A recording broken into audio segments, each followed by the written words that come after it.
romansa. Kawan, jangan kau salah berpijak, pilihlah kata yang bijak.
Mau pulang orang itu.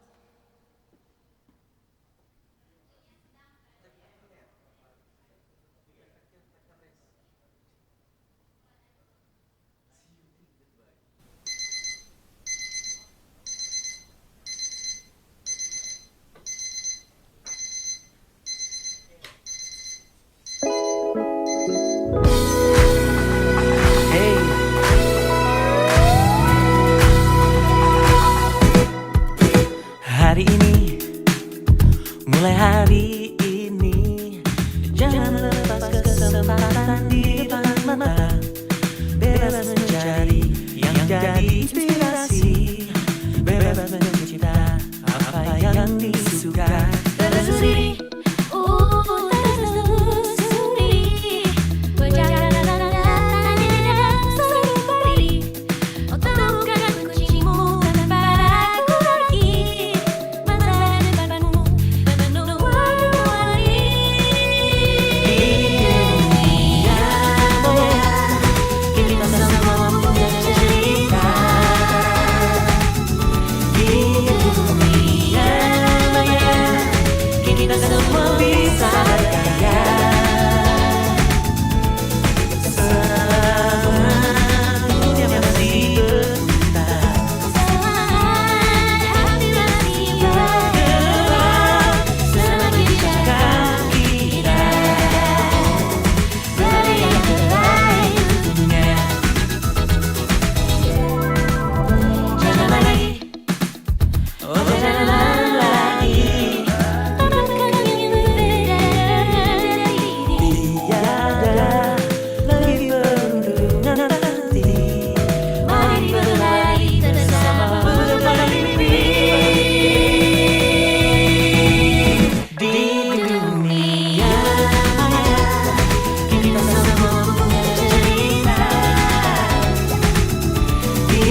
Tahanan mantan jurnalis yang pernah disandra 168 jam di daerah konflik Irak menorehkan sebuah cerita.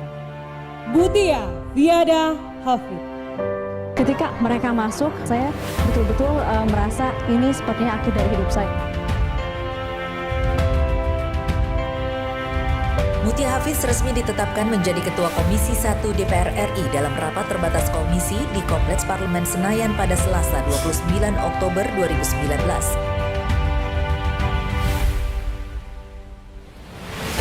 As a member of the People's Representative Council of the Republic of Indonesia,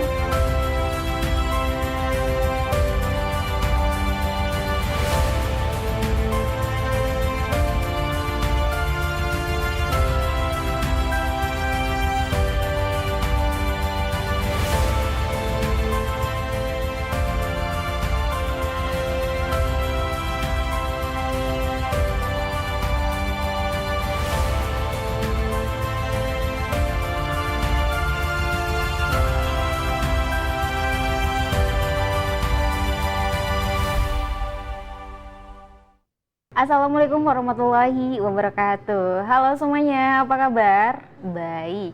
Semoga kita selalu dalam keadaan sehat walafiat ya. Selamat datang saya ucapkan di acara webinar Ngobrol Bareng Legislator dengan mengusung tema Optimalisasi Penggunaan Internet untuk Digital Entrepreneurship. Tentunya nanti kita akan kedatangan keynote speaker dan narasumber yang sangat luar biasa teman-teman. Izin webinar kita pada siang hari ini terselenggara atas kerjasama Kementerian Komunikasi Informatika bekerja sama dengan Dewan Perwakilan Rakyat Republik Indonesia.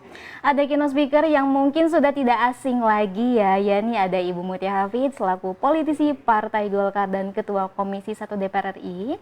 Dan dua narasumber juga, yakni ada Mas Rapito Rahadi selaku sosial media spesialis dan ada Mas Ari Usman ST.Com selaku dosen IT Universitas Harapan Medan dan founder Arsyad-Tej. Izin sebelum memulai acara webinar, saya akan memberitahukan tata tertibnya terlebih dahulu nih. Yang pertama, diharapkan untuk menggunakan nama akun Zoom kalian ya, sesuai yang sudah didaftarkan dari awal. Tidak menggunakan nama samaran, nama merek HP, laptop, ataupun nama lainnya. Tetapi menggunakan nama kalian ya. Yang kedua, dihimbau dan diharapkan untuk selalu tetap menyalakan kameranya. Walaupun jarak kita terbentang sangat jauh, tapi di sini kalian akan mendapatkan materi yang sangat luar biasa. Diperlihatkan ke wajah kalian tentunya yang sudah ganteng, sudah cantik, sudah siap menerima materi kita pada siang hari ini. Yang ketiga, pastikan kalian berada di ruangan atau tempat yang jaringannya stabil. Serta yang terakhir tentunya, kompensasi pengguna kota akan diberikan kepada seluruh peserta yang mematuhi rules dari awal sampai akhir. Baiklah teman-teman, untuk membuka awal webinar kita pada siang hari ini, agar lebih semangat tentunya, marilah kita menyaksikan sebuah hiburan. Ini dia E3.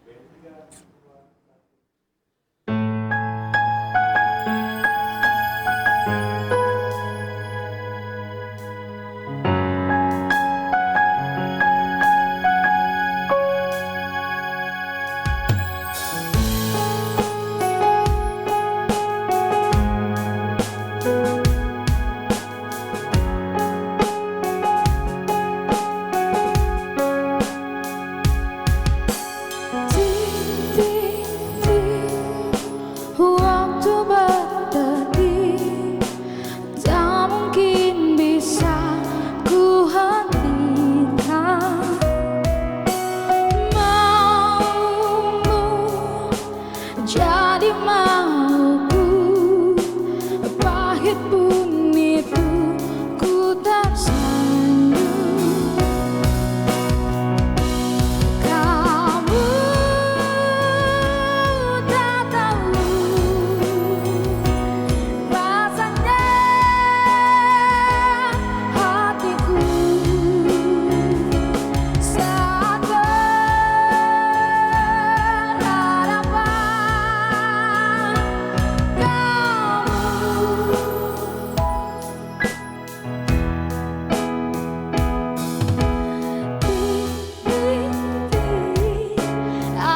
dapat terlepas darimu, perhatikan setiap tingkahmu, tertawa pada setiap candamu saat jumpa yang pertama. Could it be love? Could it be love? Could it be, could it be, could it be love? Could it be love? Could it be love? Could it be something that I never had? Could it be love?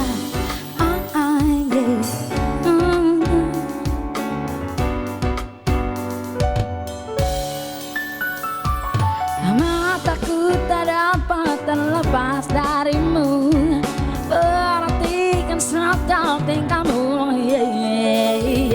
tertawa pada setiap candamu saat jumpa yang pertama. Could it be love? Could it be love? Could it be, could it be, could it be love? Could it be love? Could it be love? Could it be something that I never had? Oh, mungkinkah ini cinta? Oh, hey!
Assalamualaikum warahmatullahi wabarakatuh. Beli kentang bareng nengkanya. Selamat datang semuanya. Selamat datang saya ucapkan kembali kepada seluruh peserta yang baru saja bergabung di acara webinar kita pada siang hari ini. Baiklah teman-teman, untuk itu meningkat ke acara selanjutnya, yakni menyanyikan lagu Indonesia Raya dengan sikap sempurna.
Baik, meningkat ke acara selanjutnya yakni pembacaan doa yang akan dipandu oleh Saudara Rahul.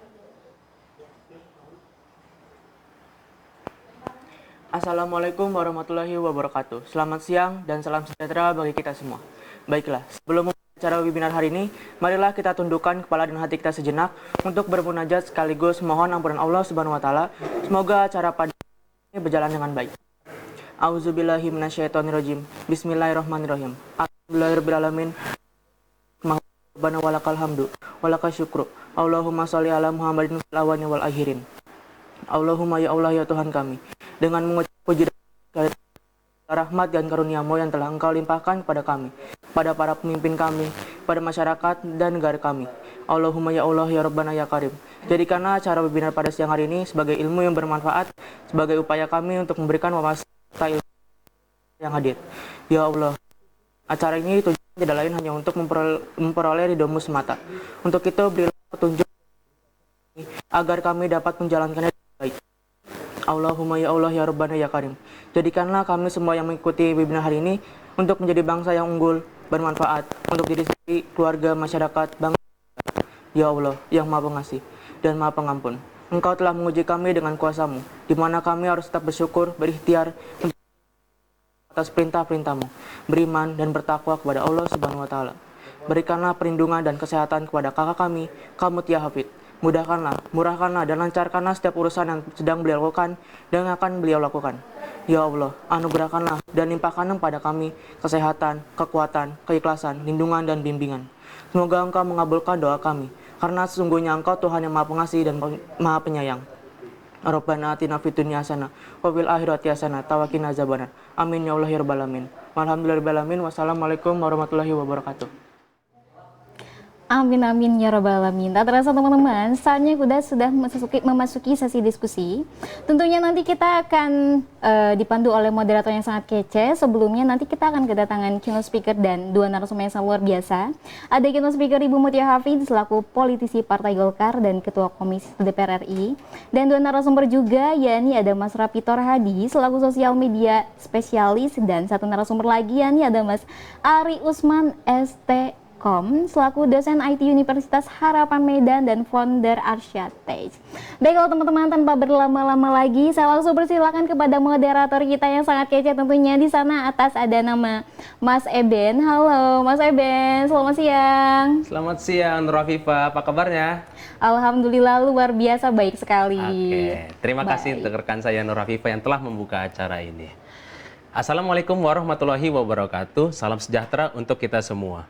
Nah teman-teman, di webinar kali ini sekarang kita berada di bulan suci Ramadan. Semoga teman-teman yang menjalankan ibadah puasa tetap lancar dan selalu mendapatkan hikmah dari ibadah yang kalian jalankan. Nah teman-teman, di webinar kali ini mengusung tema optimalisasi penggunaan internet untuk digital entrepreneurship. Nah temanya sangat menarik bukan? Ditambah lagi kita ditambah dengan keynote speech kita dari Ibu Mutia Hafid selaku politisi Partai Golkar dan juga Ketua Komisi 1 DPR RI. Lalu ada narasumber kita yang pertama, ada Bang Rafito Rahadi Rito Putra. Beliau selaku dari sosial media spesialis. Lalu narasumber kita yang kedua, ada Bang Ari Usman, STMkom. Beliau selaku dari dosen IT Universitas Harapan Medan dan juga founder Arsyateh. Tanpa mengulur waktu lagi teman-teman, mari kita lanjut ke keynote speech kita Bu Mutia Hafid. Waktu dan tempat dipersilakan Ibu. Baik, terima kasih. Semangat sekali hari ini dan juga dan tentu teman-teman semua masyarakat, pelajar ataupun siapapun yang mengikuti webinar ini, khususnya teman-teman dari Sumatera Utara, lebih banyak tadi saya dilaporkan ada 250 peserta kurang lebih, plus juga salam. Jadi nanti teknisnya mungkin bisa lewat dan juga ada. Tentu kita berkumpul hari ini untuk membahas sesuatu yang menurut saya penting dan juga sangat kekinian lah, sangat anak muda, yaitu optimalisasi penggunaan internet untuk digital entrepreneurship. Dua-duanya nih anak muda. Pertama digitalnya, kemudian yang kedua entrepreneurship atau kewirausahaan. Jadi UMKM nih saat ini bukan hanya milik ibu-ibu, kalau bukan UMKM itu lebih kepada ibu-ibu ya. Tapi sekarang justru yang pengisi paling banyak UMKM adalah anak-anak muda. Jadi dua topik ini, digital dan UMKM adalah topik yang menurut saya pas sekali untuk teman-teman anak-anak muda yang mengikuti acara hari ini. Meskipun tidak tertutup juga untuk yang sudah tidak muda lagi, untuk juga memperkaya dan memperbanyak digital entrepreneur di Indonesia gitu. Yang penting jiwanya muda.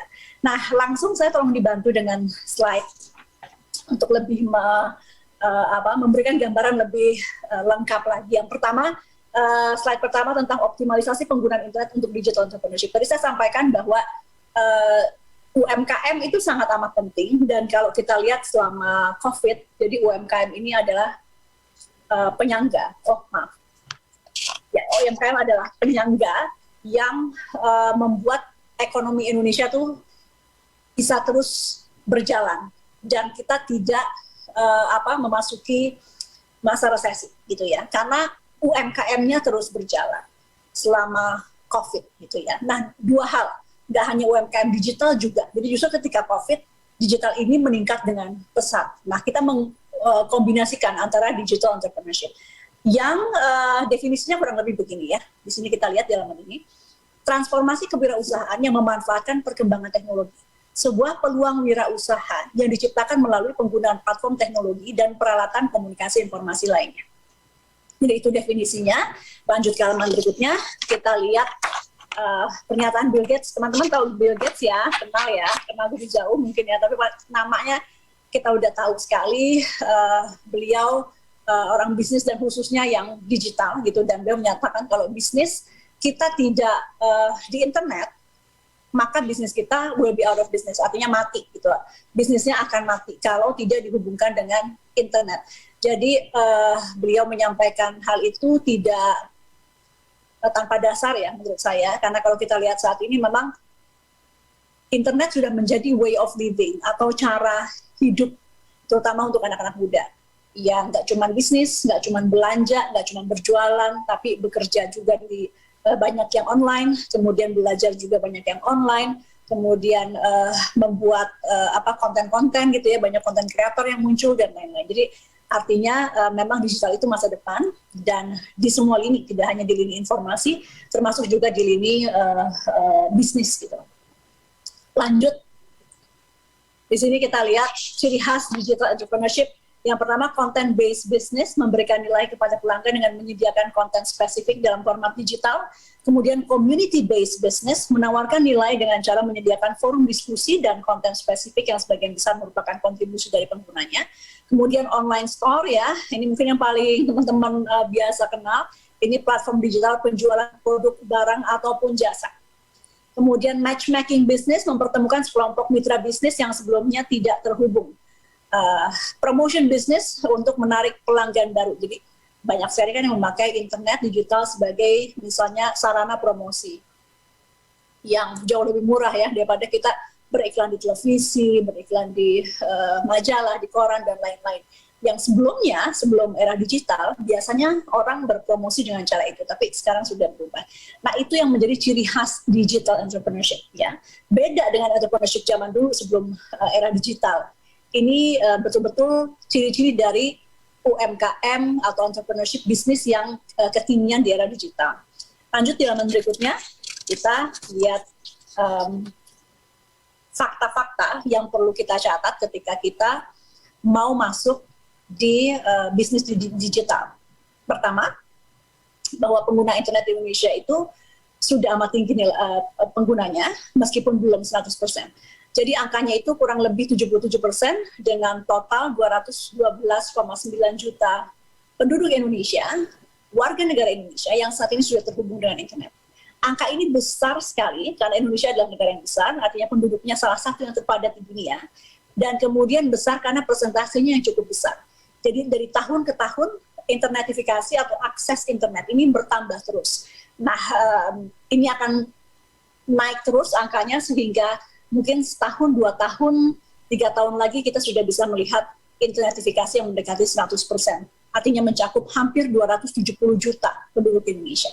Nah, pengguna internet tanah air yang memiliki akun media sosial aktif jumlahnya 167 juta orang atau sekitar 60,4% dari total populasi.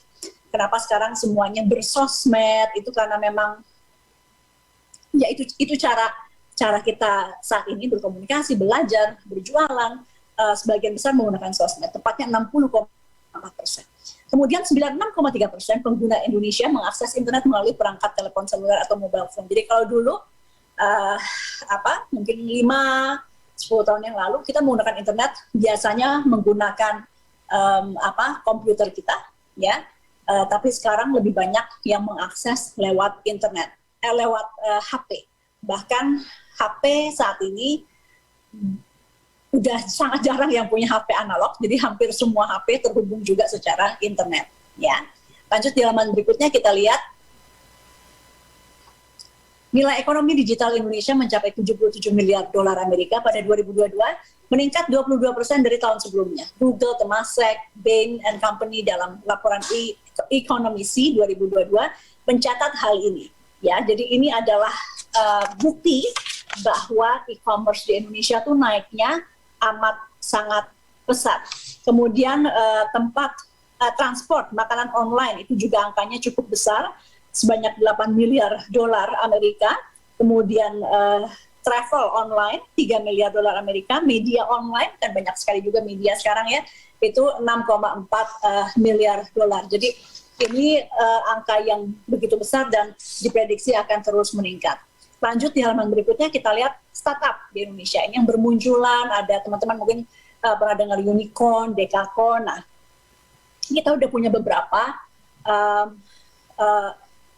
platform aplikasi yang lokal yang kemudian berhasil mencapai level Dekakon. Goto misalnya ya, Gojek Tokopedia digabungkan, kemudian JNT Express dengan nilai valuasi dalam jumlah billion dolar Amerika Serikat. Kemudian yang unicorn, Bukalapak, Traveloka, OVO, Dana, Ajaib, Kopi Kenangan, Tiket.com, dan lain-lain. Ini juga sudah mencapai level unicorn. Jadi ini yang harusnya menjadi pemicu kita bahwa platform digital Indonesia juga sudah mampu mendapat peringkat ini, dan peringkat Dekakon Unicorn ini tidak hanya di Indonesia ya. Jadi ini adalah bahasa yang digunakan internasional untuk menilai platform-platform atau aplikasi-aplikasi yang mencapai nilai billion dolar Amerika. Lanjut di halaman berikutnya. Sorry, sebelumnya lagi saya lupa highlight bahwa 7 negara dengan startup terbanyak di dunia kita tuh masuk nomor 6. Jadi sekali lagi dalam startup, kalau kita lihat peringkat dunia, kita tuh masuk nomor 6. Ini luar biasa sekali karena kita memulainya terlambat ya. Artinya kita negara maju seperti Amerika Serikat sudah memulai jauh. Kita yang belakangan itu dapat mengejar cukup cepat dengan mencapai peringkat 6, dan saya yakin nih kalau teman-teman di sini aja ada 250 orang yang kemudian aktif melahirkan startup-startup atau aplikasi-aplikasi digital, angkanya akan menjadi naik lagi dari peringkat 6. Lanjut.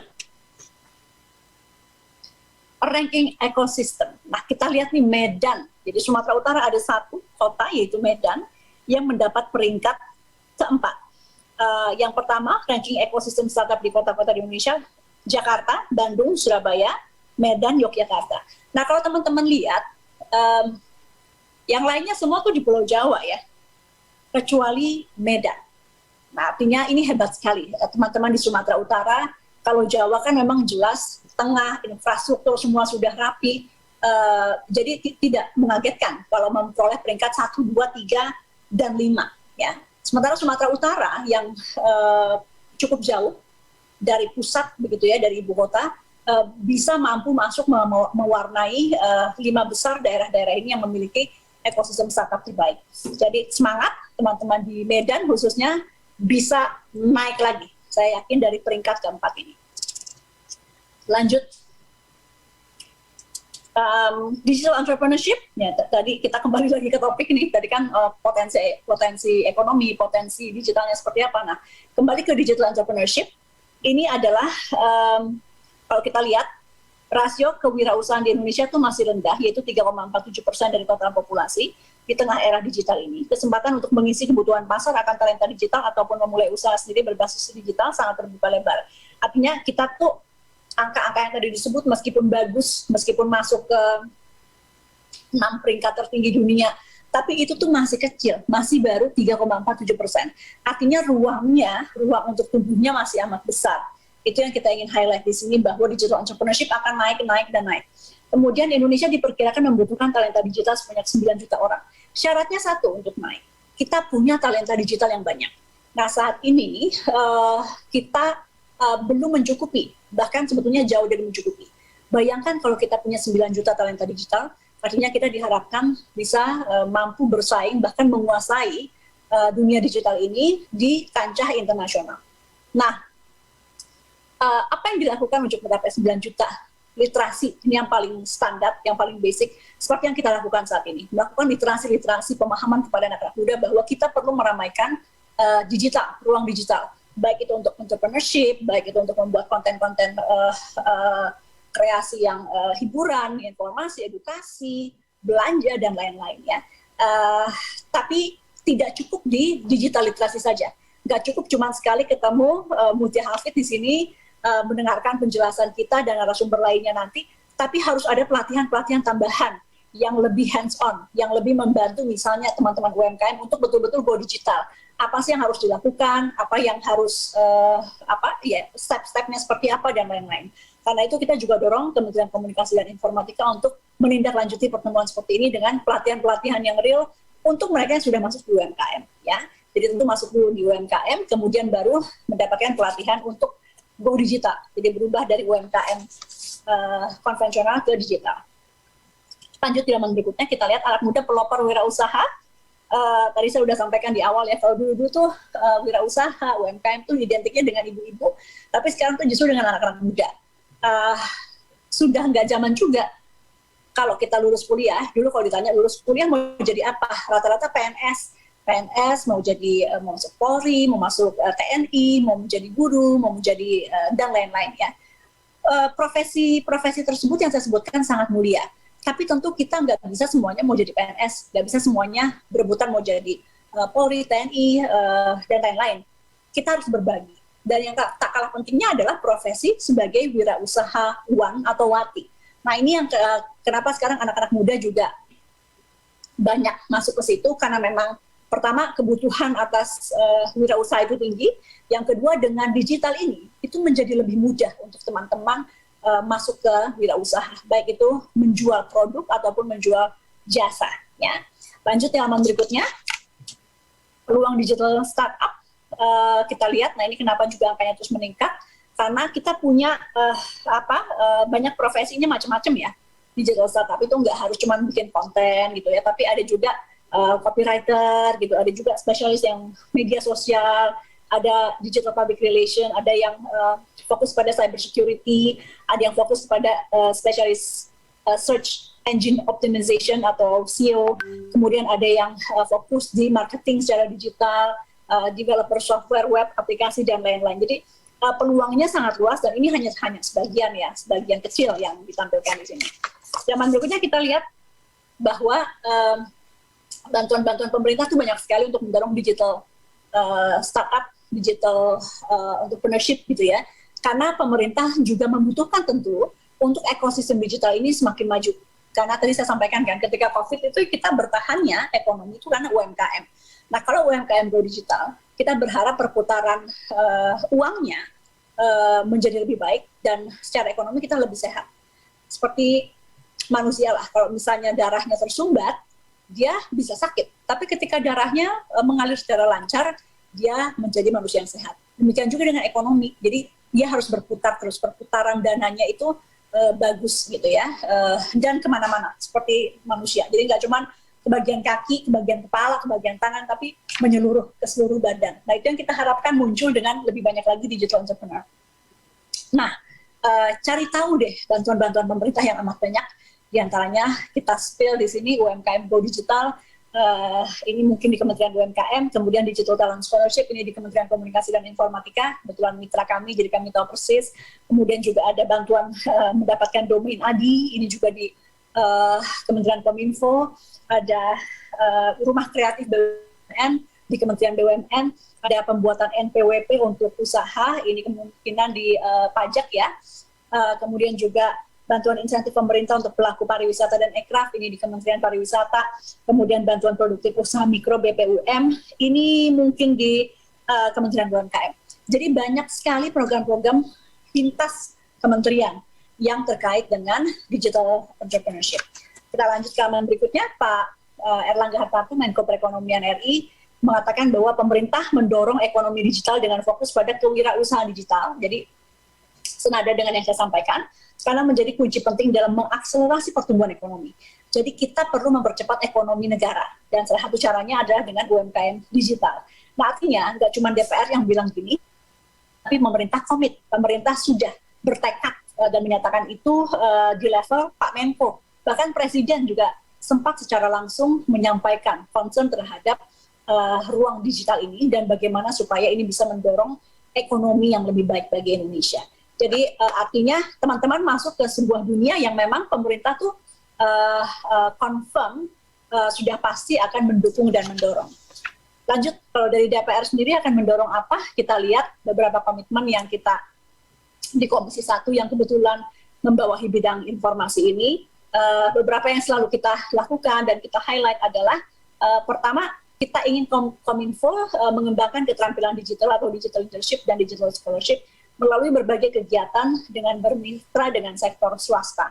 Jadi artinya tadi talenta digitalnya harus dilahirkan oleh pemerintah, dibantu dilahirkan oleh pemerintah melalui kerjasama dengan sektor swasta. Kemudian Komisi 1 juga mendorong Kominfo untuk merangkul startup di tanah air untuk menjadi variabel utama bagi pengembangan wirausaha digital. Terutama startup-startup yang terkait dengan marketplace ya, supaya mau menampung produk-produk UMKM. Artinya marketplace yang teman-teman suka singgahi dan belanja gitu di situ ya, itu harus juga merangkul. Kita paksa untuk merangkul teman-teman UMKM. Dan kalau sekarang kita masuk sih rata-rata udah ya. Jadi banyak produk-produk UMKM yang juga mereka jual. Nah ini tapi kita dorong terus bahwa mereka wajib juga membantu teman-teman UMKM untuk berjualan. Karena nggak semua bisa bikin sendiri. Jadi ada yang memang cukup kuat untuk membuat satu marketplace sendiri, ya, atau satu website sendiri untuk berjualan produknya. Tapi ada UMKM yang saya daripada bikin sendiri, saya nitip aja sama sama Shopee, sama Tokopedia, atau sama Bukalapak produk saya, sehingga saya nggak harus pusing membuat platform, tapi saya dirangkul untuk berjualan UMKM saya. Terus sebagai contoh yang kedua dan yang ketiga, Komisi 1 mendorong pemerintah untuk membangun ekosistem digital yang mendukung. Artinya ekosistem digital tuh tidak cuma infrastruktur digitalnya, nggak cuma manusianya, tapi juga misalnya kalau kita beli nih ya secara online, cepat kan ya prosesnya sampai pembayaran, terus kirimnya nggak cepat karena posnya lama, post lognya. Nah itu mempengaruhi ekosistem digital. Jadi kalau mau ekosistem digitalnya baik, yang dibenahi tidak hanya infrastruktur digital, tapi kadang-kadang infrastruktur fisik juga terlibat. Karena tentu ketika kita berjual beli secara online, tetap dia diantarnya harus melalui infrastruktur fisik, gitu ya. Itu sebagai contoh, teman-teman. Intinya ada banyak sekali hal-hal yang menarik dengan ruang digital dan kita harapkan teman-teman bisa membuka mata di sini ya. Saya pengantar aja, nanti ada dua narasumber lainnya, bahwa ruang digital itu bisa diisi dengan banyak hal. Apalagi daripada kita isi dengan bullying, membaca berita-berita hoax, kemudian juga adu domba dan lain-lain ya yang terkait dengan SARA, apalagi sama sekali enggak banget gitu ya. Kita bisa isi dengan banyak hal, diantaranya adalah untuk meningkatkan ekonomi kita sendiri, ekonomi negara melalui UMKM digital. Ini sebagai contoh. Tapi ada banyak lagi ya. Kita ada beberapa seri webinar ini, ada juga yang tentang bagaimana melahirkan konten kreator, bagaimana melahirkan aplikasi-aplikasi yang menarik dan juga bisa mendapatkan pangsa pasar di dunia digital dan lain-lain. Jadi kita fokus ke situ teman-teman, kita punya banyak sekali peluang, itulah mudah-mudahan yang menjadi dasar diskusi kita hari ini untuk melihat peluang-peluang apa yang bisa kita lakukan dengan lebih baik di ruang digital ini. Demikian sebagai kata pengantar saya, terima kasih. Billahi taufiq wal hidayah. Wassalamualaikum warahmatullahi wabarakatuh.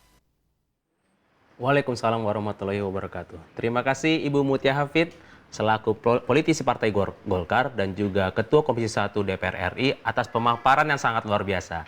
Nah teman-teman, Dari Ibu Mutia sendiri bisa kita bilang bahwa dari sisi pemerintah, pemerintah terus mendorong kepada teman-teman kita semuanya, khususnya di Sumatera Utara, untuk bisa masuk dan berkembang di dunia digital entrepreneurship, dan juga terdapat banyak program dari pemerintah untuk bantuan-bantuannya. Nah, teman-teman, tanpa kita mengulur waktu lagi, mari kita sambungkan dengan narasumber kita yang selanjutnya, yaitu ada abang kita Bang Rafito Rahadi Rito Putra, beliau selaku dari sosial media spesialis.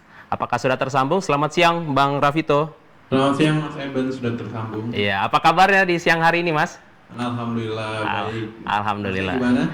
Alhamdulillah baik Mas Rafito. Ya, tanpa mengulur waktu lagi Mas, kita bisa mulai ke pemaparan dari Mas Rafito. Waktunya kurang lebih 15 menit ya Mas. Boleh, waktu dan siap. tempat dipersilahkan.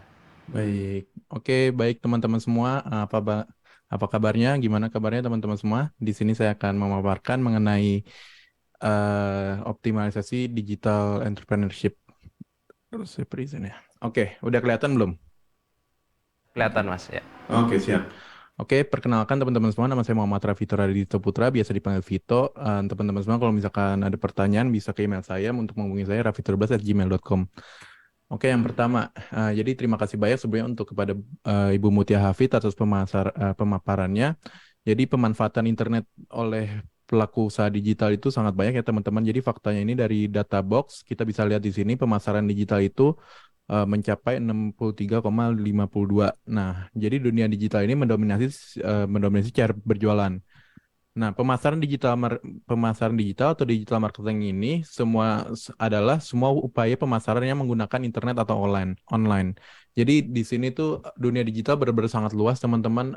Tadi juga disebutkan dunia digital tuh nggak cuman content creator, nggak cuma sosial media, teman-teman bisa ada lingkup yang lain lah. Jadi copywriter, saya juga copywriter, content writer dan lain sebagainya. Nah, jadi di sini teman-teman tipe pemasaran digital itu ada dua. Yang pertama itu organik, yang kedua itu ada berbayar. Jadi teman-teman kalau misalkan udah terjun di dunia digital, terus pengen memulai bisnisnya dengan yang organik, yaitu tidak berbayar, itu contohnya ada beberapa macam teman-teman. Yang pertama itu ada digital PR. Jadi kalau misalkan kita punya hubungan dengan media, terus kita pengen mempublikasikan produk kita, itu tuh gratis ya teman-teman. Terus kita bisa juga pakai SEO, kalau teman-teman tahu. Jadi kalau misalkan kita ngetik halaman di Google, muncul website yang tidak harus bayar untuk muncul di halaman pertama, itu kan gratis juga ya. Itu namanya organik atau tidak berbayar. Nah, terus yang ketiga itu ada sosial media organik, gimana kita mengembangkan akun sosial media kita tanpa membayar. Nah, ini caranya gratis teman-teman. Teman-teman tinggal bikin konten aja, tidak harus mengeluarkan budget yang besar. Nah, terus yang terakhir ada CRM. CRM itu apa? Customer Relationship Management. Jadi di mana kalau misalkan teman-teman punya email, teman-teman bisa email customer-nya teman-teman, atau teman-teman bisa email pelanggannya teman-teman. Jadi di situ tuh kan tergolongnya gratis ya. Bisa juga dengan notifikasi dan juga SMS. SMS itu memang berbayar, tapi kan di sini organik itu gratis, tidak berbayar, walaupun berbayar biayanya murah sekali. Nah, terus yang kedua itu ada berbayar. Berbayar itu jadinya teman-teman setiap kali orang ngeklik iklan kita, buka iklan kita, website atau aplikasi kita, itu berbayar teman-teman. Contohnya itu kayak SEM, Search Engine Marketing. Kalau misalkan teman-teman buka Google, di situ ada yang tulisan iklan, ads, itu tuh berbayar teman-teman. Nah, terus ada display ads, display iklan saat browsing website, terus juga ada iklan di sosial media, contohnya iklan di Facebook, di Instagram, di TikTok, terus juga influencer. Jadi berbayar untuk endorse influencer atau artis atau tokoh terkenal. Nah, di sini teman-teman, sebelum teman-teman terjun ke dunia digital, yang pertama itu teman-teman harus menentukan target pasar. Nah, target pasar di sini itu bisa dari demografi. Demografi itu apa aja sih? Demografi itu bisa dari umur, domisili, kelamin, pengeluaran, dan sosial ekonomi status. Jadi maksudnya mau menargetkan menengah ke atas, menengah, atau sebagainya. Nah, terus ada tingkah laku atau ketertarikan. Kalau misalkan saya waktu itu saya pernah handle brand kopi, saya pernah handle brand softline, saya pernah bikin UMKM juga, saya punya waktu jual makanan. Nah, jadi kalau ini contohnya untuk pecinta kopi, untuk brand kopi, jadi saya waktu itu membuat ketertarikannya itu para target pasarnya itu yang pecinta kopi, suka makan, suka nongkrong, suka numpang wifi, suka main game, dan sebagainya. Ini fungsinya buat apa teman-teman? Untuk mengimplementasikan strategi digital marketing dan optimalisasi penggunaan internet untuk digital entrepreneurship. Nah, jadi contoh implementasinya teman-teman, karena saya itu merupakan seseorang sosial media spesialis, jadi kerjaan saya itu sehari-hari itu mengenai sosial media. Jadi langkah pertama itu sebelum membuat konten teman-teman, membuat konten sosial media yang tergolong organik, yang pertama itu kita membuat pilar konten. Fungsinya biar apa? Biar teman-teman tuh paham, bukan paham, sorry. Biar teman-teman itu bisa tahu konten apa yang mau teman-teman naikkan di hari-hari berikutnya, di minggu-minggu berikutnya. Contohnya ini teman-teman, contoh yang pertama itu konten fungsional, jadi kita tuh biasanya membahas tentang testimoni pelanggan, keunikan atau keunggulan produk, fitur produk, dan promosi. Nah, terus ada konten emosional, jadi itu lebih ke konten yang motivasi, konten humor, konten meme, atau quotes para expert, kata-kata bijak para ahli, seperti itu. Terus juga ada konten edukasi, di mana konten edukasi itu ada edukasi produk, ada tips and trick, dan tutorial. Nah, terus yang terakhir ada konten gesit atau agile. Agile itu maksudnya kayak konten-konten hari raya, kayak selamat lebaran, selamat idul fitri, selamat berpuasa, terus ada artikel berita juga bisa masuk, terus ada kolaborasi. Nah, di sini biasanya saya membuat pilar konten itu dibagiin persentasinya teman-teman. Persentase terbanyak biasanya saya masukkan ke konten fungsional. Nah, jadi terus yang kedua itu membuat rencana konten. Jadi itu kita bikin rencana konten, teman-teman bisa bikin di komputer, dipakai Google Slide atau teman-teman PowerPoint, atau teman-teman bisa bikin di kertas. Jadi teman-teman bisa bikin judul kontennya apa, pembahasannya mau apa, terus visualnya gambarnya kira-kira mau seperti apa, format filenya mau foto kah, video kah, terus tanggal postingnya tanggal berapa, terus teman-teman bisa menggunakan aset foto apa, aset visual apa, terus desainnya seperti apa, terus teks atau captionnya seperti apa, seperti itu teman-teman.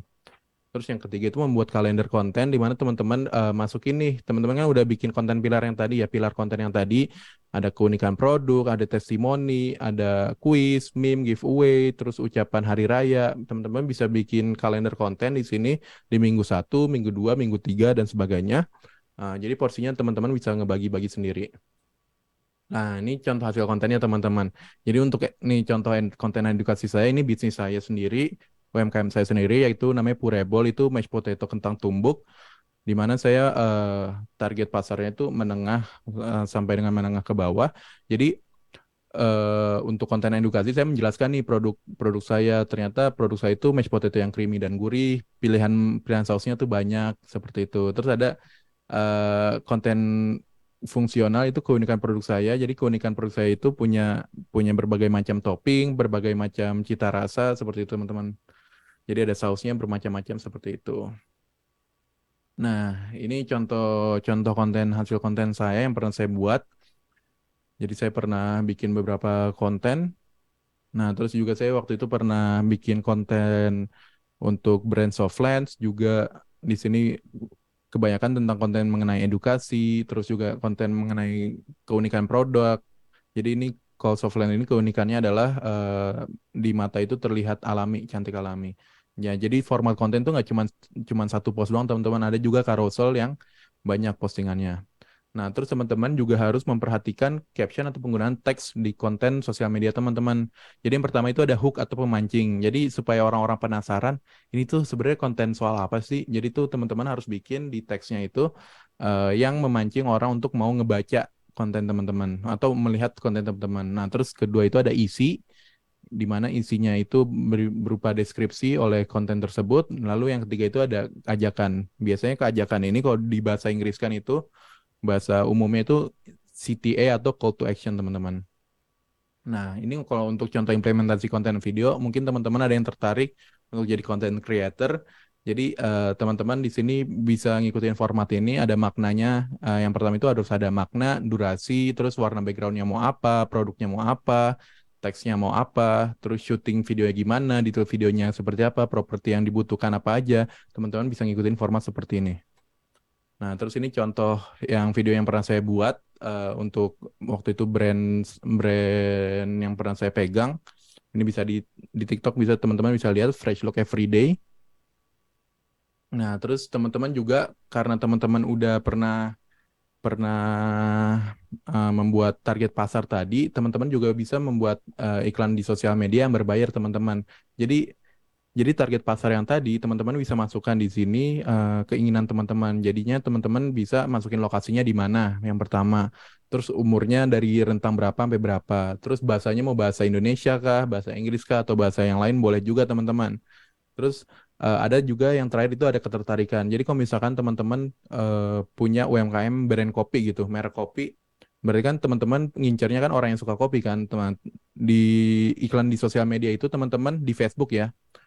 Saya waktu itu pernah megang Facebook, teman-teman bisa nargetin orang-orang yang pecinta kopi nih, pecinta kopi, pecinta kafe, pecinta warkop, terus bisa teman-teman juga bisa cari tahu jenjang umurnya, jenjang jenjang profesinya, terus apapun orangnya tuh teman-teman bisa detail lah. Nah, jadi Facebook sendiri yang akan mencari detail-detail audiens atau customer teman-teman gitu. Nah, ini bisa menggunakan target pasar yang sudah kita buat ke pengaturan iklan yang sebelumnya kita buat gitu teman-teman. Nah, untuk optimalisasi selengkapnya bisa lihat contoh project digital marketing saya di LinkedIn. Kalau teman-teman tahu LinkedIn, itu ada sebuah sosial media. Jadi sosial media untuk apa namanya? Untuk para orang bekerja gitu. Jadi LinkedIn saya Muhammad Rafito Raditya Putra, atau bahkan teman-teman yang pengen nanya-nanya bisa ke email saya tadi di rafito12@gmail.com. Nah, terima kasih banyak teman-teman atas perhatiannya, begitu pemaparan singkat mengenai sosial media yang biasa saya handle. Jadi step-stepnya itu mulai dari bikin pilar konten, terus dari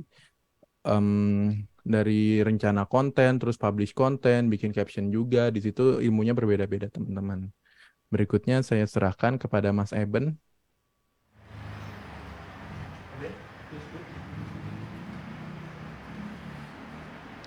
Ya, terima kasih Bang Rafito atas pemaparan yang luar biasa. Nah, pas banget nih Mas. Kan tema pada kali ini juga spesialis juga Mas Rafito ya sebagai media sosial partner spesialis. Semoga teman-teman kita bisa ketularan nih ilmu dari Mas Rafito. Mohon izin Rafito untuk tetap bersama kami karena setelah narasumber selanjutnya kita ada sesi tanya jawab bersama para peserta. Nah, teman-teman, tanpa kita mengulur waktu lagi, kita bisa lanjut ke narasumber kita yang kedua, yaitu ada Bang Ari Usman, STMkom, selaku dosen IT dari Universitas Harapan Medan dan juga founder Arsiatek. Apakah sudah terhubung, Bang Ari? Halo, Bang. Sudah. Ya, apa kabarnya, Bang, di siang hari ini, Bang? Alhamdulillah, sehat. Alhamdulillah, baik. Lalu, ya, bisa, Mas, kita bisa lanjut langsung ke pemaparan dari Mas Ari. Waktu dan tempat dipersilahkan. Baik. Ya, Assalamualaikum warahmatullahi wabarakatuh. Terima kasih. Ada Bang Eben, ini mungkin hanya saya matikan aja ya blurnya ya, mungkin supaya tidak terlalu gelap. Izinkan saya ucapkan terima kasih kepada Bang Eben selaku moderator acara ini. Lalu tadi ada Ketua Komisi 1 DPR RI dari Mbak Muti Hafiz, yang selama ini gigih sekali dalam mengkampanyekan digitalisasi, ya, apalagi di daerah pemilihannya ada PIL 1 ya di Sumatera Utara, kebetulan kita juga orang Medan, jadi terima kasih sekali saya kepada Bu Hafiz yang sudah terus mengkampanyekan digital ini. Lalu tadi ada pembicara pertama dari Bang Rafito Rahadiah selaku social media spesialis. Izinkan saya untuk share screen kegiatan ini. Baik, hari ini tema tentang optimalisasi penggunaan internet untuk digitalisasi entrepreneur ya. Di mana hari ini kita akan belajar bagaimana atau mendapatkan info ya bagaimana mengoptimalkan pemakaian internet yang kita gunakan selama ini untuk berbisnis ya. Tapi sebelum itu perkenalkan diri dulu. Nama saya Ari Usman STMkom selaku dosen Universitas Harapan Medan. Ya, alhamdulillah juga sebagai asesor di BNSP dan juga sebagai asesor digital marketing ya sudah dan juga selaku konsultan digital marketing Medan. Jadi kalau di SEO-nya diketik konsultan digital marketing Medan, maka insya Allah saya nomor 1 gitu. Kenapa? Karena kita selaku konsultan harus menerapkan ilmu yang kita sampaikan gitu. Lalu instruktur DEA, ya DEA ini Digital Entrepreneurship Academy ya yang digagas oleh Kominfo juga, dan sering juga Bu Muti Hafiz membuat kegiatan ini yang join dengan Kominfo. Jika ingin berkomunikasi nanti, ini sudah saya share juga nomor telepon dan email serta serta website saya sendiri gitu ya. sebelum kita bicara kepada digitalisasi atau kepada digitalisasi entrepreneurship, maka kita harus melihat dulu data yang dikumpulkan oleh Social WR, di mana populasi penduduk Indonesia itu ternyata sudah mencapai 276 juta penduduk, di mana 276 juta penduduk tersebut memiliki ya koneksi handphone itu sebanyak 353 juta. Ternyata satu orang bisa kemungkinan memiliki 2 gadget ya atau 2 perangkat telepon. Dari 276 juta tadi, ternyata yang sering menggunakan internet itu terdapat 77%. Tadi sudah disampaikan juga oleh Bu Muti Hafiz ya. Tantangan inilah yang menjadi peluang bagi kita selaku entrepreneurship ya. Orang entrepreneurship itu adalah orang-orang yang selalu melihat peluang dalam keadaan apapun. Kalau kita ngeliat begini aja 212 juta gitu. Sehari kita untung Rp1 saja dalam kegiatan digital di dalam keseharian kita, itu bisa bergaji satu hari 200 juta juga gitu. Nah, jadi wajar orang sekarang beribut tentang konten, tapi kita nggak ke sana nantinya. Dan di sosial media tadi sudah disampaikan juga 60,4% itu selalu berbicara di sosial media. Nah, di sosial media inilah yang harus kita tampung atau kita tangkap. Ini menjadi peluang bagi kita. Orang banyak berhubungan di sana, banyak berkumpul di sana. Apa yang bisa kita terapkan di sana? Kan gitu. Coba kita perhatikan, ternyata dalam penggunaan internet tersebut, ya orang-orang di Indonesia itu ternyata menggunakan internet itu 7 jam, ya 7 jam lebih, ya, hampir 8 jam, ya dalam sehari. Bahkan kalau kita seandainya kita disuruh bekerja saja tanpa menggunakan handphone itu 8 jam, gitu. Ternyata di Indonesia itu 7 jam lebih, ya. Ya, kemungkinan karena dampak COVID kemarin orang sekarang sudah bekerja menggunakan jaringan internet, gitu ya. Artinya disebut dengan WFH, ya work from home gitu. Jadi dia bisa bekerja secara jaringan. Dan menggunakan sosial media itu bertambah 1 menit ya per hari itu 3 jam gitu. Ya, jadi kita sampaikan di sini adalah data yang dihimpun oleh Social WR di tahun 2023 ini. Nah, ini data terbaru ya. Kita harus sadari juga bahwasanya ada manfaat ya dari kegunaan yang atau ada manfaat yang kita gunakan selama ini gitu. Tapi selama ini kita hanya menggunakan saja tanpa melihat apa sih manfaatnya gitu ya. Coba kalau kita perhatikan secara detail ya. Di sini ada 6 manfaat yang saya rangkum ya. Yang pertama adalah meningkatkan jangkauan pelanggan. Hari ini kita jualan secara offline misalnya, secara konvensional. Kita tinggal di Medan. Maka yang akan belanja adalah orang Medan. Tapi dengan adanya internet, kita bisa berjualan di Aceh, di Padang, Pekanbaru, dan sebagainya. Ya. Ini menyebabkan kita, wah ini jadi peluang bagi kita kan gitu ya.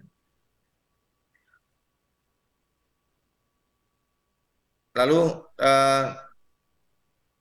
yang kedua menjangkau pasar internasional. Bukan hanya Medan, bukan hanya Sumatera Utara, bukan hanya Pulau Sumatera, bukan hanya Indonesia. Ternyata kita bisa menjangkau pasar internasional gitu. Di mana nanti yang membeli produk kita atau yang menggunakan jasa kita bukan hanya orang Indonesia sendiri. Gitu. Saya punya teman ya yang juga seorang digital marketer ya, juga pelatih konsultan juga. Beliau itu banyak kan ngajar di luar negeri malah secara Zoom. Saya lihat di Facebooknya selalu nge-share itu. Luar biasa. Artinya peluang pasar kita bukan hanya secara konvensional, secara kedaerahan kita saja, ternyata secara internasional juga sudah bisa kita lakukan. Lalu dengan adanya internet ini kita bisa menghemat biaya operasional yang tadi mungkin kita harus belanja mendatangi bahan baku sana gitu pasar ya kan, atau mungkin kita harus menyetak brosur sebanyak-banyaknya gitu. Dengan adanya digital tadi disampaikan oleh Bang Rafito tadi, kita hanya desain saja, nanti tinggal di sosial media kita share gitu. Lalu meningkatkan kualitas ya. Karena kita sudah digital, maka transparansi itu penting. Orang sekarang untuk berlomba bukan lagi harga murah tetapi kualitas. Ya, dimana kalau kita lihat marketplace sekarang sudah mulai runtuh karena adanya TikTok gitu misalnya. Ya, saya tidak satu sosial media, tapi kita lihat ya keunggulan TikTok ini adalah dia bisa mereview barang secara online, secara apa yang kita request itu langsung ditunjukkan barangnya. Tidak beda dengan tempat lain, marketplace lain hanya terpampang di etalase itu yang kita lihat gitu. Yang sedangkan di TikTok kita bisa berinteraksi langsung. Selanjutnya adalah memperluas keterampilan. karena kita tadi sudah hanya pandai membuat sebuah desain flyer gitu ya. Tetapi dengan adanya internet ini, ya kalau kita lihat ada ChatGPT gitu ya, itu orang sekarang membuat skripsi pun juga pakai ChatGPT.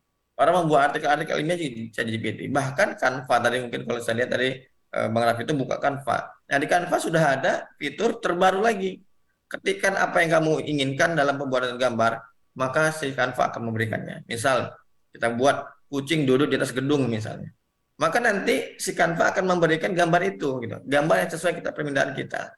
Nah itulah hebatnya tadi tentang tentang digital tadi. Udah AI sudah berjalan di sana, artificial intelligence. Ya, jadi memperluas keterampilan kita. Yang tadinya kita hanya pandai membuat gambar, tapi sudah gambar bergerak. Maka sudah ada yang AI yang cukup kita gambar sketsanya saja sudah bisa berjoget-joget ya gitu. Itu luar biasa ya. Lalu meningkatkan efisiensi. Kenapa efisiensi? Kita tidak lagi menggunakan kertas sebagai catatan, kita tidak lagi menggunakan pensil sebagai mencatatnya gitu. Lalu tidak perlu membuat toko yang besar-besar, cukup hanya di rumah saja, mungkin ukurannya 1x1 pun bisa gitu. Atau rumah kita, tempat tidur kita jadikan toko juga bisa. Ya, yang penting kita pandai membuat gambar etalase-etalase yang baik. Gitu. Kita lihat kembali secara data tentang siapa sih pengguna sosial media yang ada di Indonesia. Kalau kita perhatikan, sosial media itu digunakan oleh ternyata 18 sampai 44 atau 54 ya tahun gitu. Dibagi dari 18 sampai 24 ini adalah, kalau kita bilang ini adalah generasi Z. Sedangkan 25 sampai 34 generasi milenial misalnya. Ya. Lalu generasi Y dan generasi X ya. Jadi kalau kita bicara misalnya cara konvensional lagi, maka mereka hanya berada di tataran 45 sampai 64 ini. 35 sampai 44 mereka aktif di sosial media, aktif di dalam internet. Maka kita tidak bisa menjangkaunya. Bagaimana kita bisa menjangkaunya? Maka kita harus meningkatkan kemampuan kita dalam digital. Mau tidak mau kita harus ambil peluang itu karena mereka ada di sana gitu. Manusia usia 18 sampai 44 itu tidak lagi berada di konvensional itu gitu, tapi ada di dalam digital. Itu yang harus kita pikirkan sebagai pelaku wirausaha. Nah, tadi kita bicara tentang sosial media, kita tentang internet. Mereka ngapain sih di sana gitu? Mereka apa yang mereka gunakan? Ternyata WhatsApp gitu. Nah, simple ya. Ternyata WhatsApp ini bisa dijadikan sebagai sarana kita untuk berbisnis, berentrepreneurship gitu ya. Menjadi seorang pelaku usaha gitu. WhatsApp selama ini hanya dijadikan sebagai tempat ngobrol, buat grup WhatsApp dan sebagainya. Nah, hari ini kita akan membahas ya. Kita nggak bahas yang seluruhnya, kita bahas satu saja. Ya, tadi kita bicara optimalisasi, tidak seluruhnya kita bahas sosial media, cukup satu saja di WhatsApp. Kalau kita seandainya bicara WhatsApp, maka kita bicara tentang fitur-fitur yang kita gunakan ya sendiri gitu. Jadi kita punya WhatsApp di handphone kita gunakan secara optimal gitu maksudnya. Di WhatsApp itu ada 3 jenis sebenarnya dia. Ya, satu lagi nanti ada yang API ya, API. Kita bicara yang WhatsApp Business saja, yang memang semuanya install, tetapi hanya sekedar buka WhatsApp, buka grup, percakapan, ngirim gambar gitu. Padahal di dalamnya itu fiturnya luar biasa. Saya bagi dalam 5 bagian. Yang pertama fitur katalog. Jadi orang-orang yang berhubungan dengan saya misalnya, atau yang ingin menghubungi dengan saya, dia akan lihat siapa saya dengan nomor telepon tadi atau nomor WA. Dia buka profil saya, muncul nanti ada produk. Selama hari ini kita bisa membuat toko online kita bawa-bawa dan kita manage setiap hari, setiap saat. Berbeda dengan toko online yang mungkin selama ini kita tahunya di internet sebagai website dan sebagainya gitu ya. Ada Tokopedia, kita login lagi gitu. Ini di handphone kita masing-masing. Tak perlu lagi login. Kita memang menggunakan itu selama ini. Gunakan fitur itu sebagai jualan. Jualan fitur itu sebagai portofolio, ya katalog. Ya katalog itu pasti ada gambarnya, ya ada deskripsinya, lalu ada harganya. Ya. Katalog itu mudah sekali. Ya bahkan saya kalau misalnya ingin sebuah gambar gitu ya, yang gambar yang 1 tahun lalu mungkin kita kehilangan mana gambarnya ya, kemarin produknya laris itu, tahun ini saya jual lagi nih, mumpung bulan puasa saya jual ke rumah lagi. Nggak perlu kita cari lagi, cukup ada di WA bisnis kita, dia tidak akan hilang, ya, dia tidak akan hilang, ya. Jadi itu ada gitu, nah, jadi luar biasa dia ada. Ya. Jadi kita gunakan lagi dan kita bisa share tanpa download gambar lagi. Jadi kawan-kawan kita ketika buka gambar itu, dia nggak perlu download, cukup melihat dengan ngeklik yang kita share secara katalog tadi pada produknya gitu ya. Lalu dia ada harganya, deskripsinya lengkap semua. Lalu fitur yang kedua apa? Label. Nah, ketika orang sudah beli langsung ditangkap, daftar itu ke label. Selama ini kita nyatanya pakai kepala gitu atau di kertas, nggak efisien juga. Di kepala juga nggak efisien. Gunakan fitur label untuk mencatat stok hari ini. Misalnya kita jual kurma, maka kita buat itu label kurma. Siapa yang beli kurma kita masukkan dalam satu label. Maka ketika kita klik label satu label tadi, muncul seluruh orang yang pesan dengan label. Dia bisa secara personal, lalu bisa secara grup. Lalu yang ketiga, kita bisa gunakan pesan otomatis. Ya, pesan otomatis ini apa? Pesan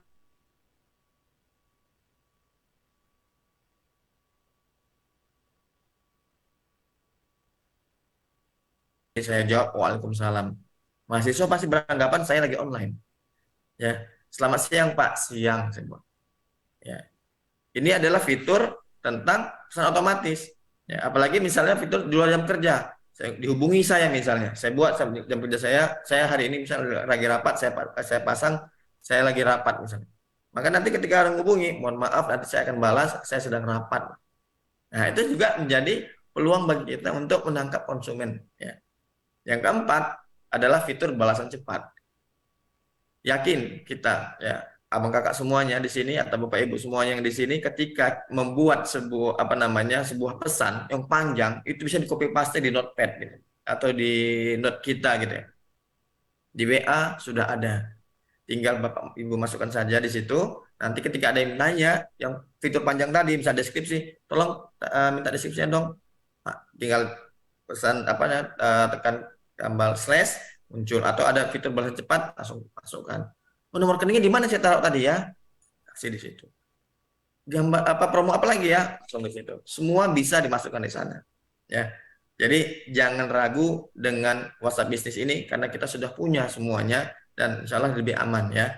Karena kita bisa menggunakan WA kita ya yang kita pegang selama ini menjadi bisnis bagi kita gitu. Alat bisnis kita untuk mendapatkan keuntungan lebih. Yang kelima, fitur keranjang. Inilah yang fitur yang dinanti ketika kita membuat toko online.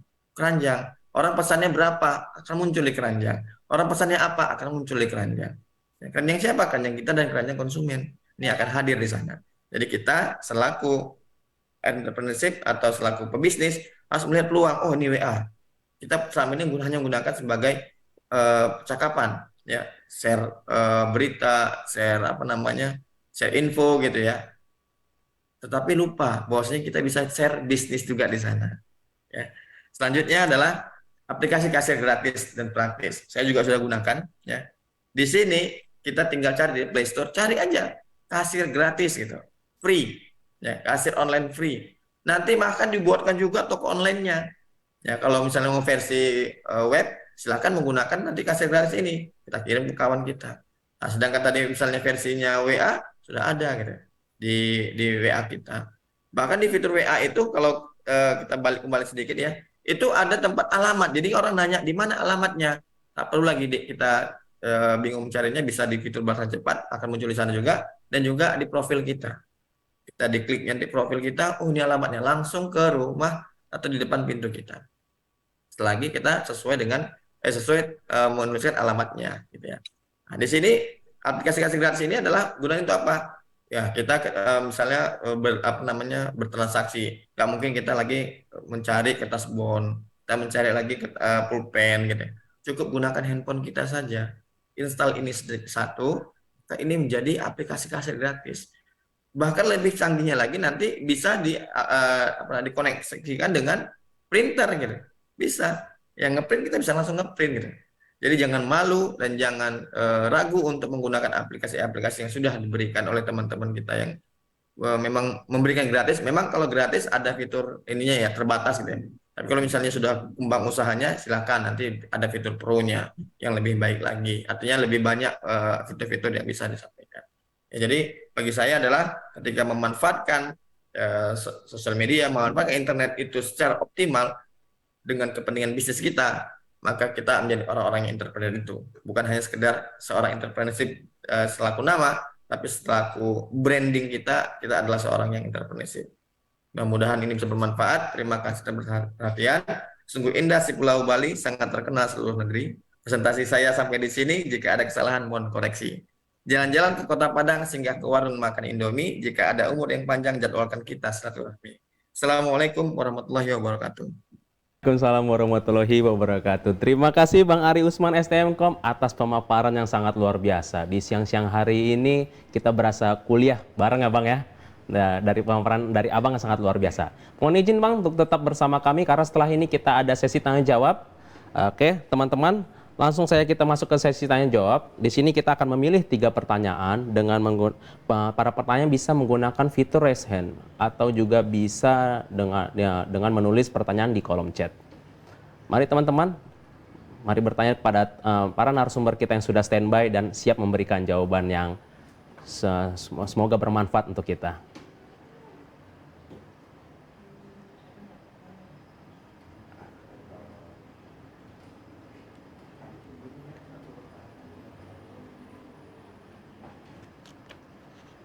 Ya. Apakah ada teman-teman dari kolom chat mungkin?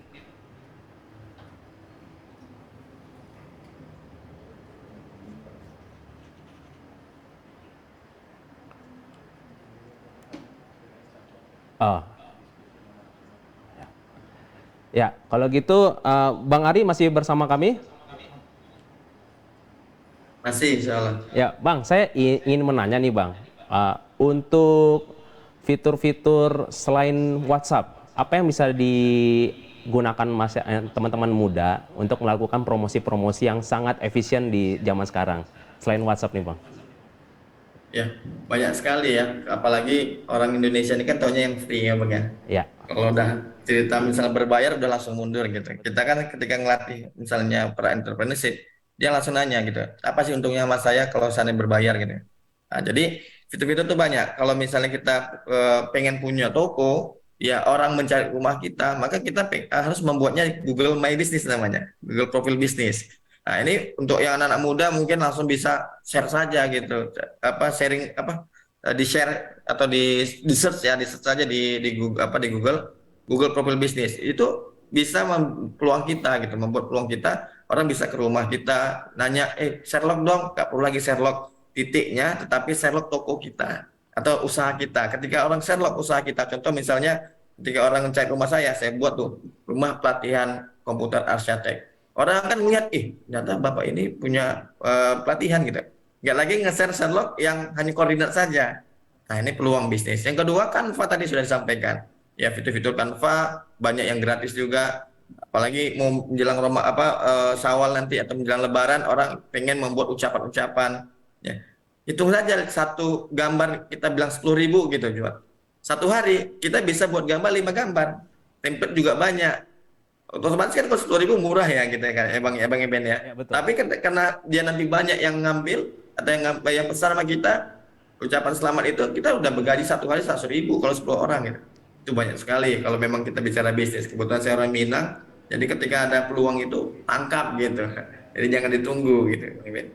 Oke, terima kasih Bang Ari Usman atas informasinya. Sepertinya sudah ada pertanyaan dari para peserta dari kolom chat, mungkin bisa ditampilkan.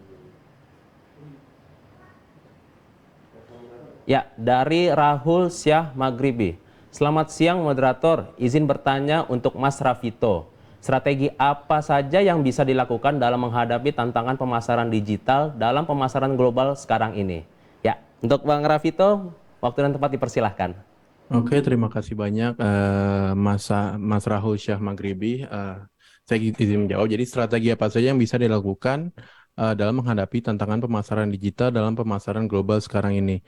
Jadi gini, Mas Sahrul, yang pertama-tama itu kita harus, pertama saya sudah jelaskan tadi, pertama itu kita menentukan target konsumen. Tapi di sini saya menggunakan bahasa namanya audience persona. Biasanya orang-orang ngomongnya itu target audience itu audience persona. Di sini setelah kita tahu audiens persona kita tahu demografinya di mana, ketertarikan di mana, kita bisa membentuk sebuah niche market di mana market tersebut itu spesifik hanya untuk audiens-audiens tersebut gitu. Jadi bukan berarti kita tidak bisa ekspansi bisnis, tapi kita pertama membuat market kita itu khusus orang-orang yang ketertarikannya itu sesuai dengan harapan kita. Pertama itu dari membuat audiens persona.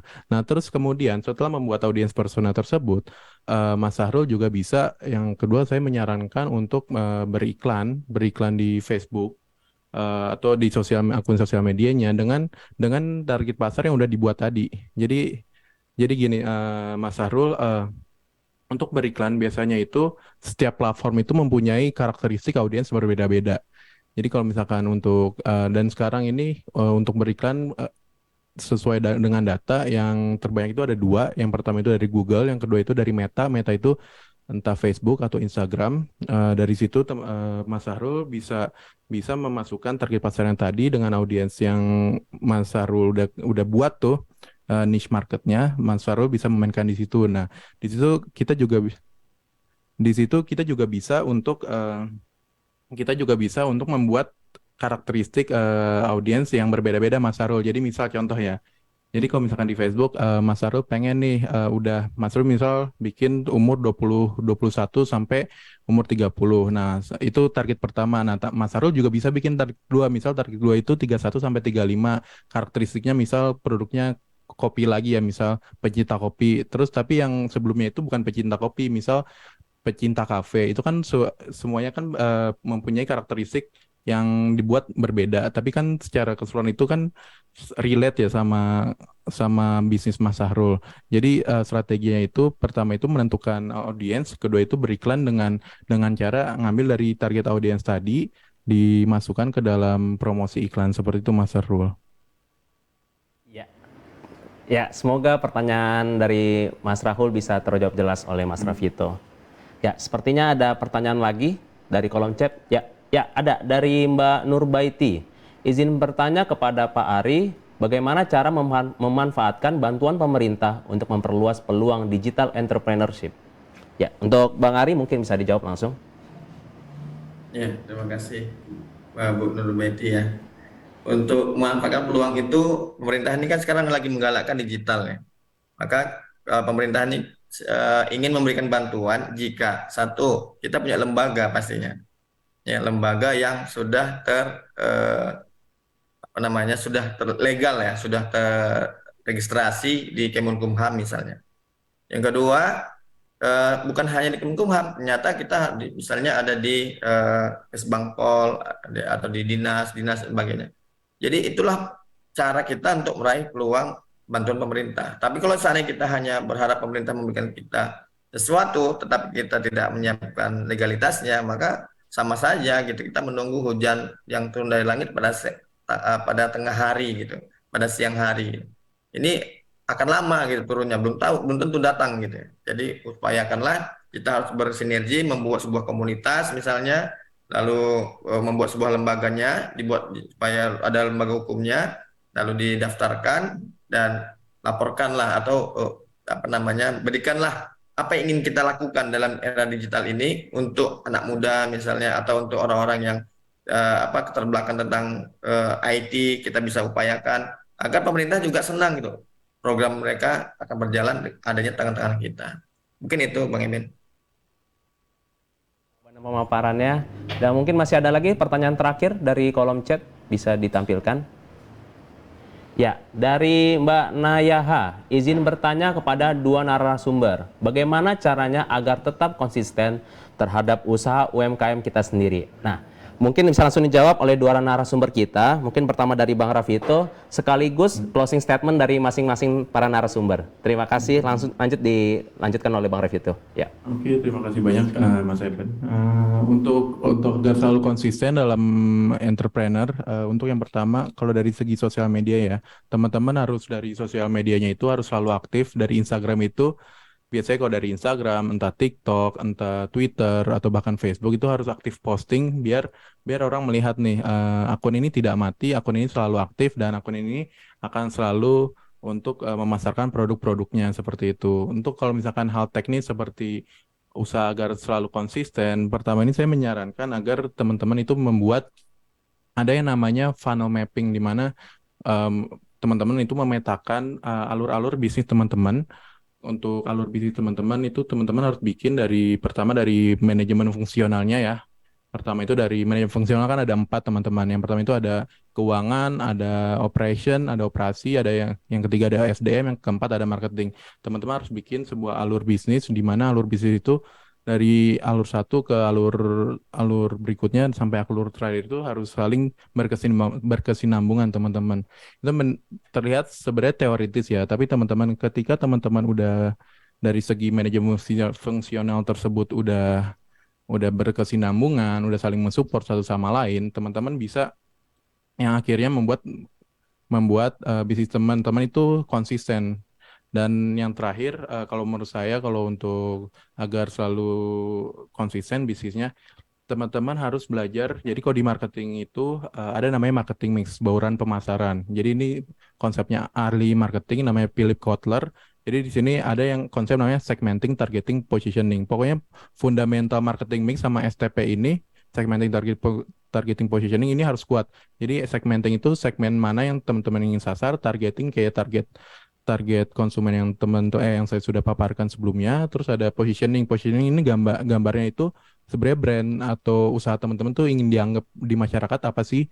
Contohnya misal brand saya atau usaha saya pengen dianggap usaha yang premium atau yang terjangkau tapi kualitasnya bagus, seperti itu teman-teman. Dan ada marketing situ teman-teman dari produknya apa, terus tempat distribusinya di mana, terus harganya berapa, terus promosinya seperti apa. Itu kalau misalkan fundamental ini teman-teman udah kuat, tentunya untuk bisnis kedepannya akan selalu menjadi konsisten. Itu kebetulan juga saya terakhir skrip saya itu tentang komunikasi pemasaran terintegrasi. Jadi cara untuk UMKM agar selalu konsisten adalah seperti itu. Untuk closing statement dari saya, jadi gini teman-teman, digital marketing itu luas, seperti Ibu Mutia Hafid jelaskan sebelumnya. Digital marketing itu nggak cuma konten, nggak cuma sosial media. Cara satu-satunya teman-teman agar bisa menjadi talenta digital ke depannya untuk menjadi digital entrepreneurship adalah teman-teman itu upgrade skill, di mana teman-teman harus selalu belajar mengenai digital marketing. Sebenarnya digital marketing itu nggak rumit teman-teman, asal teman-teman paham pondasi dasarnya, teman-teman akan bisa untuk mengeksplor lebih jauh lagi teori-teori atau implementasi ke depannya teman-teman. Jadi untuk saya teman-teman upgrade skill selalu, kembangkan skill teman-teman.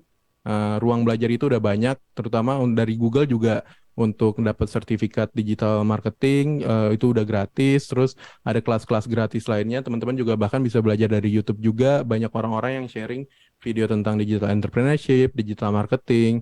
Teman-teman juga pasti akan banyak belajar dari situ. Seperti itu teman-teman.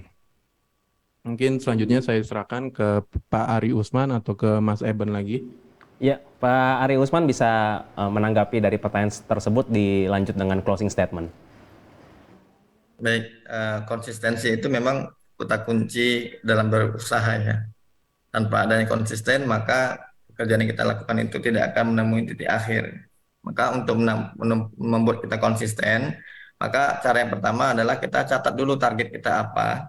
Yang kedua, kita tulis rencana apa yang ingin kita laksanakan. Sederhananya itu aja. Buat targetnya, lalu rencanakan apa yang ingin kita capai. Tanpa kita buat target-targetan dan tanpa kita buat rencana apa yang kita capai, maka kita hanya kerjanya tuh satu hari ini semangat, besok nggak semangat. Karena kita nggak punya jadwal. Misalnya gini, kita besok itu Ramadan ke-7 misalnya. Itu sudah ada tuh namanya konten kalender. 7, ke-8, ke-9, sampai 30. Kita akan buat apa saja yang akan disampaikan. Ya, jadi 1, tentukan targetnya. Yang kedua, tulislah apa yang ingin dilakukan setiap untuk mencapai target tersebut. Mungkin itu Bang Eben yang saya sampaikan, ringkas saja. Ya.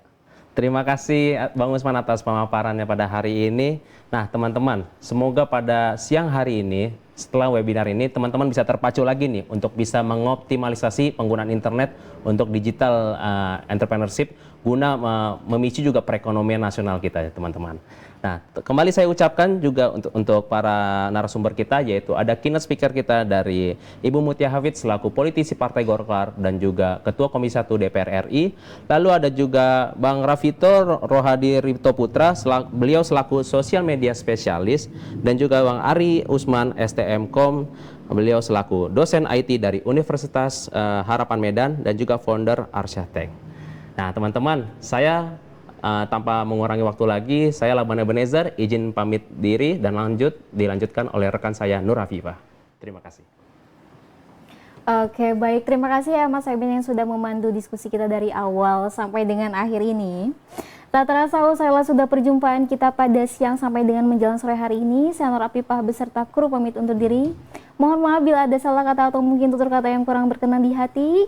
Sekian dari saya. Wabillahi taufiq wal hidayah. Wassalamualaikum warahmatullahi wabarakatuh. Inilah dia hiburan dari E3.